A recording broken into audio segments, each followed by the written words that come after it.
Audio Jungle.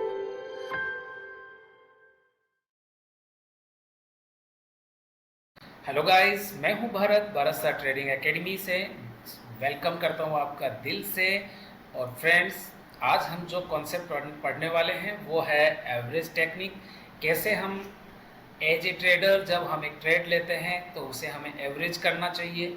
Average technique जो है वो मार्केट में एंट्री, आपका एसएल मैनेजमेंट और आपका टारगेट मैनेजमेंट, ठीक है, इन तीनों के बीच में एक बहुत इम्पोर्टेंट रोल जो है वो एवरेज टेक्निक का होता है। ठीक है, आप एंट्री कर लेते हैं, यदि आपको एसएल मैनेजमेंट नहीं आता है, टारगेट मैनेजमेंट नहीं आता है, तो उसका रीज़न है कि आपने अभी तक एवरेज टेक्निक का यूज करना नहीं सीखा है। ठीक है, तो एवरेज टेक्निक क्या है, कैसे हम एवरेज करते हैं, कब हमें एवरेज करना चाहिए ट्रेड को, कब हमें एवरेज नहीं करना चाहिए ट्रेड को, ये सारी चीज़ें आज मैं इस वीडियो में आपको बताने वाला हूँ।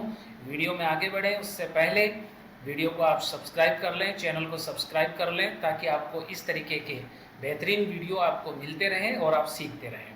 तो आइए चलते हैं। सबसे पहले मैं स्टार्ट करूं वीडियो, उससे पहले मैं यहाँ पर एक चार्ट का लेआउट बना देता हूँ। इस तरीके से हमारा जो चार्ट है वो हमें शो होता है। ठीक है, और यहाँ पर जो ये वर्टिकल है, ये यहाँ हमें प्राइस शो होता है, एंड यहाँ पर हमें क्या होता है, टाइम शो होता है। आप देखा होगा, जब हम चार्ट रीड करते हैं तो नीचे की तरफ टाइम दिखता है, ऊपर की तरफ हमें प्राइस शो होता है। ठीक है, और इसके बीच में जो है प्राइस जो है इस तरीके से चलता रहता है। ओके, अब हम समझेंगे। हम मान के चलते हैं कि कोई स्टॉक है और उस स्टॉक का जो प्राइस है वो अभी हम करंट मान के चल रहे हैं कि उस स्टॉक का जो भाव है इस टाइम पे 100 रुपये उसका क्या है, भाव है। अब हम यहाँ पे कुछ सिनेरियो मैं आपको समझाऊंगा, कुछ आपको कंडीशंस आपको समझाऊंगा ताकि आपको समझ आए। तो सबसे पहले हम ले लेते हैं कंडीशन नंबर 1। कंडीशन नंबर 1 है कि आपने, यहाँ मैं प्राइस लिख रहा हूँ, यहाँ पे मैं क्वांटिटी लिख रहा हूँ, और यहाँ पे आपका जो है टोटल, जो आपने कितना कैपिटल उसमें लगाया, यहाँ आपका कैपिटल आ जाएगा। ओके, सो मान के चलते हैं कि प्राइस जो है जैसे ही 100 रुपीज़ को टच करती है, आपका व्यू है कि भाई मार्केट ऊपर जाने वाला है, तो आपने क्या किया कि 100 रुपीज़ की प्राइस पे 100 क्वांटिटी आपने क्या कर ली, बाई कर ली। यहाँ पर आपने फर्स्ट सिनेरियो में मैं क्या कह रहा हूँ कि यहाँ आपने 100 रुपीज़ पे 100 क्वांटिटी क्या कर ली, बाई कर ली, और आपका 10,000 रुपीज़ जो है यहाँ क्या हो गया, डिप्लॉय हो गया। अब आपका ट्रेड क्या होता है, शुरू होता है, क्योंकि आपकी ट्रेड में एंट्री हो चुकी है। ठीक है, तो यहाँ पे जब आपने 100 रुपीज़ पर आपने 100 क्वांटिटी बाई करी, आपका ट्रेड यहाँ एग्जीक्यूट हो गया है। लेकिन कोई ज़रूरी नहीं है कि जैसे आपका ट्रेड एग्जीक्यूट हो यहाँ से जो है मार्केट इस तरीके से ऊपर निकले, क्योंकि अगर मार्केट यहाँ से ऊपर की तरफ निकलता है तो ये आपको क्या करेगा, प्रॉफिट शो करेगा। ठीक है, यहाँ पे आपको प्रॉफिट शो होगा। लेकिन ये भी तो हो सकता है माय फ्रेंड्स कि यहाँ से मार्केट क्या हो जाए, इस तरीके से प्राइस नीचे आने लग जाए, और इस कंडीशन में ये आपको क्या करेगा, लॉस क्या करेगा, शो करेगा। तो इस कंडीशन में क्या करते हैं, कई लोग क्या करते हैं कि जैसे ही प्राइस नीचे आना शुरू करता है, तो ऐसा नहीं है कि प्राइस नीचे नीचे नीचे आता जाएगा। जब प्राइस नीचे आना शुरू करता है, फॉर एग्जांपल कि प्राइस 50 रुपये आ गया, 50 रुपये पे प्राइस आ गया, तो जब 50 रुपये पे प्राइस आ गया, ठीक है, तो क्या करते हैं कि हमने 100 क्वांटिटी, ठीक है, इसी स्ट्राइक का 100 क्वांटिटी हमने क्या करा, सॉरी 50 रुपये पे, एक बार मैं इसको हटा रहा हूँ वापस। हाँ, अब ध्यान से देखो, तो पहले हमने 100 रुपये पे 100 क्वांटिटी खरीदी थी। अब हम क्या करेंगे कि 50 रुपये के ऊपर 100 क्वांटिटी हम यहाँ और बाई कर लेते हैं। अगर 50 रुपये पे 100 क्वांटिटी और बाई कर लेंगे तो क्या होगा कि हमारा 5,000 रुपीज़ और डिप्लॉय हो जाएगा। और इस तरीके से जब हम यहाँ 50 रुपये पे और हम बाइंग करेंगे तो क्या होगा ये कि यहाँ पर हमने 100 रुपये में 100 क्वांटिटी बाई करी थी, और फिर हमने 50 रुपये पे 100 क्वांटिटी, हमारी टोटल जो क्वांटिटी हो गई वो कितनी हो गई, 200 क्वांटिटी हो गई। और जो हमने टोटल पैसा लगाया है वो टोटल कितना लगा दिया हमने, 15,000 रुपये हमने यहाँ लगा दिया है। ठीक है, तो जो इसका जो एवरेज प्राइस है, ठीक है, पहले हमने 100 रुपये पे बाइंग किया, अब 50 रुपये पे बाइंग कर लिया, तो इसका जो एक एवरेज प्राइस है ठीक है। अब आपकी जो बाइंग है वो 100 रुपये नहीं रहेगी, ठीक है। अब आपकी बाइंग क्या आ जाएगी, आपकी बाइंग नीचे घट करके और ये कितनी आ जाएगी, आप 15,000 रुपये में 15,000 को जब 200 से डिवाइड करेंगे तो ये कितना आ जाएगा 75, यानी कि आपकी जो बाइंग है वो क्या आ जाएगी 75 रुपीज़ आ जाएगी, ठीक है। यानी कि ये हो जाएगा कि आपने 75 रुपीज़ पे क्या किया है, कितनी क्वांटिटी बाई करी है 200, क्वांटिटी आपकी बढ़ जाएगी 200 हो जाएगी, लेकिन आपकी जो बाइंग प्राइस है वो क्या आ जाएगी, नीचे आ जाएगी। इसको कहते हैं एवरेज करना, ठीक है। तो अब क्या होगा, यदि ट्रेड यहाँ से थोड़ा बहुत, अगर मान लो मार्केट यहाँ से बाउंस बैक देता है ऊपर की तरफ, तो अगर बाउंस बैक देता है तो जैसे ही प्राइस 75 को टच करेगी, ठीक है, वो आपकी बाइंग प्राइस आएगी, यानी कि आप जो है प्रॉफिटेबल कंडीशंस में होना क्या हो जाओगे, शुरू हो जाओगे। तो जैसे हमें प्रॉफिटेबल हम होते हैं तो ध्यान रखना लूजिंग ट्रेड के अंदर यहाँ क्या हो रहा है, हमने 100 रुपीज़ पे बाय किया था, ट्रेड क्या हुआ, लॉस में आना क्या हो गया, शुरू हो गया। तो हमने क्या किया, हमने इसमें क्वांटिटी क्या करी, बाय करी, ताकि हमारा जो प्राइस है, बाइंग प्राइस है, वो क्या आ जाए, डाउन आ जाए। तो हमारा बाइंग प्राइस कहाँ आ गया, 75 रुपीज़ आ गया, ठीक है। तो ये जो टेक्निक यूज में ली जाती है ना, ये ध्यान रखना कि एक लूजिंग ट्रेड को जब हम एवरेज करते हैं वो एग्जिट के लिए करते हैं। कभी भी ध्यान रखो, एक लूजिंग ट्रेड जो होगा उसको यदि आप एवरेज कर रहे हो तो उसका टारगेट क्या होता है, उसका टारगेट होता है, मकसद होता है कि उस ट्रेड से हमें एग्जिट लेना है। क्योंकि जैसे ही कोई ट्रेड नीचे आना शुरू होता है तो डेफिनेट सी है कि उसमें बाउंस बैक तो बनता है, उसमें बाउंस बैक तो बनेगा। तो हम क्या करेंगे, नीचे की साइड में जाके हम क्वांटिटी क्या करेंगे, ऐड करेंगे और उसको एवरेज करेंगे। एवरेज करने से क्या होगा, जैसे ही प्राइस थोड़ा ऊपर जाएगा तो हम कोस्ट टू कोस्ट, जैसे 75 पे आ गया, अगर प्राइस यहाँ से 75 जाता है तो हम क्या आ जाएंगे, कोस्ट टू कोस्ट। तो जितना पैसा हमने लगाया है, जिस रेट पे लगाया है, ट्रेड वहाँ आ गया है, तो हम कोस्ट टू कोस्ट क्या हो जाएंगे, एग्जिट हो जाएंगे। तो एक बात तो आप ये समझ लो। तो ये जो पहली कंडीशन जो मैंने यहाँ बताई है वो बताई है लूजिंग ट्रेड की। आपने यहाँ ट्रेड लिया, ट्रेड लेने के बाद क्या हुआ कि मार्केट डाउन गया तो हमने एवरेज किया, बट उसका टारगेट क्या है, एग्जिट लेना है। ध्यान रखना कि लूजिंग ट्रेड, यदि आपने कोई ट्रेड लगाया है और अगर वो लॉस में जा रहा है और यदि आप उसको एवरेज कर रहे हो तो उसका टारगेट जो है वो प्रॉफिट नहीं होगा, ठीक है। उसका टारगेट प्रॉफिट नहीं होगा, उसका टारगेट होगा कि एक सही प्राइस पे आपको एग्जिट मिल जाए ताकि आपको ज्यादा लॉस ना हो, ठीक है। अदरवाइज तो मैं तो कहता हूं कि लूजिंग ट्रेड को कभी भी, अगर आपका ट्रेड लूज हो रहा है तो उसको कभी भी एवरेज करना ही नहीं चाहिए।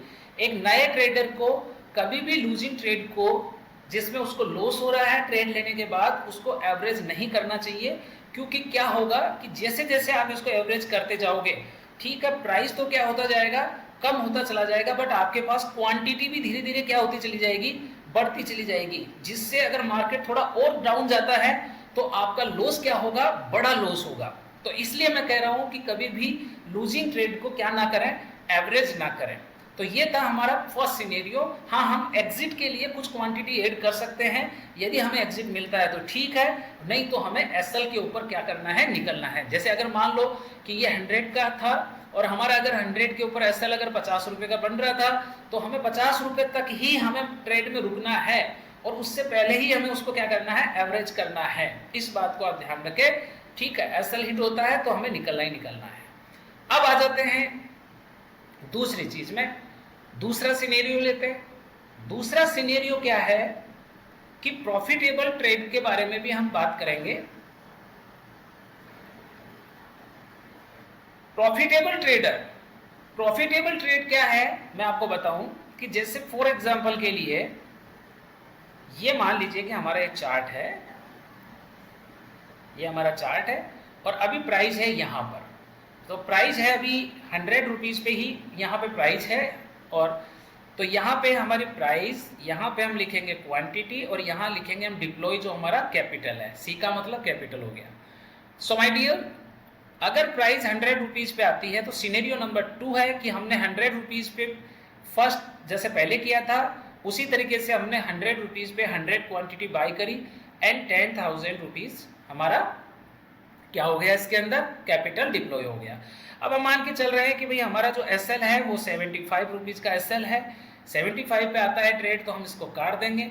लेकिन ट्रेड जो है वो बहुत अच्छा जा रहा था, ट्रेड जो है यहाँ से थोड़ा सा कंसोलिडेट होकर के और ट्रेड निकल गया, और ट्रेड जो है सपोज करो 150 के ऊपर चला गया, ठीक है, और देखते देखते ट्रेड जो है 200 के ऊपर चला गया।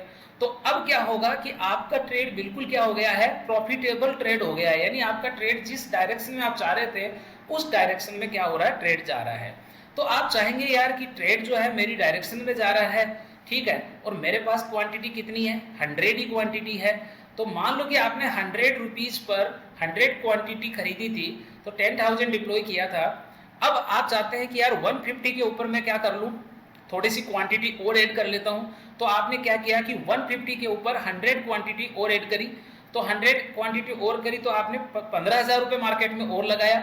इस तरीके से आपकी मार्केट में जो डिप्लॉय हो गया वो 25,000 हो गया, और आपके पास क्वांटिटी कितनी हो गई, अब क्वांटिटी हो गई आपके पास में 200 क्वांटिटी हो गई, ठीक है, 200 क्वांटिटी हो गई और 25,000 रुपये आपका डिप्लॉय हो गया। तो अब आपका एवरेज क्या आ जाएगा, एवरेज आ जाएगा आपका 25,000 डिवाइडेड बाई 200, तो ये आपका हो जाएगा 2 एंड 125, ठीक है।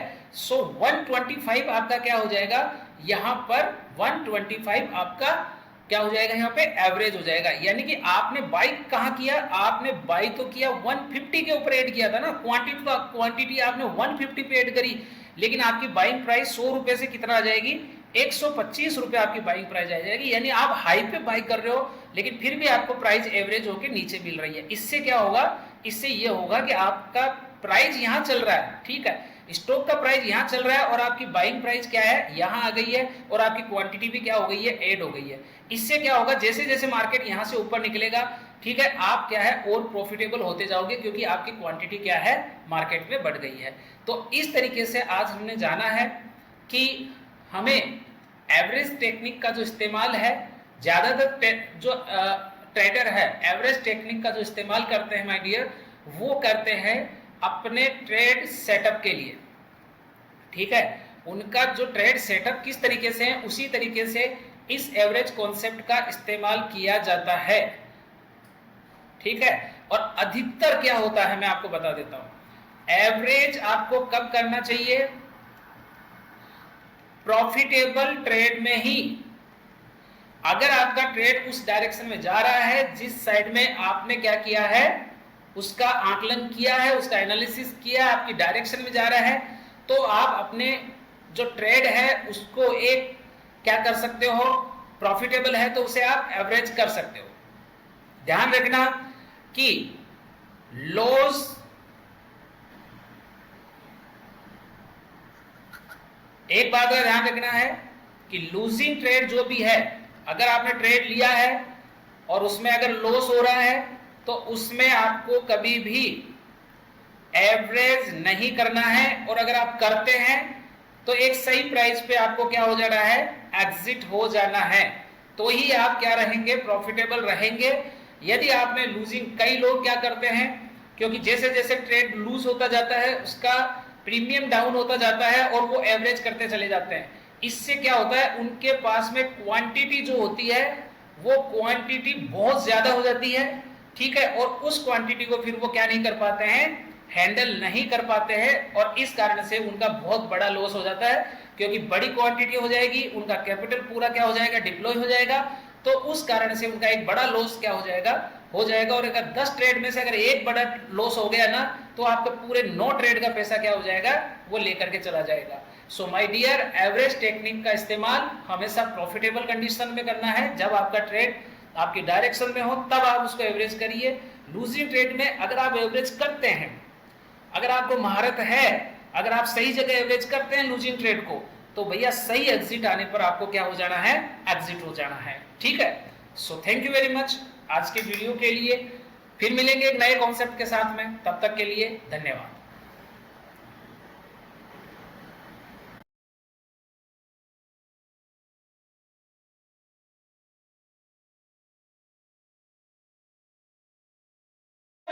Fearless.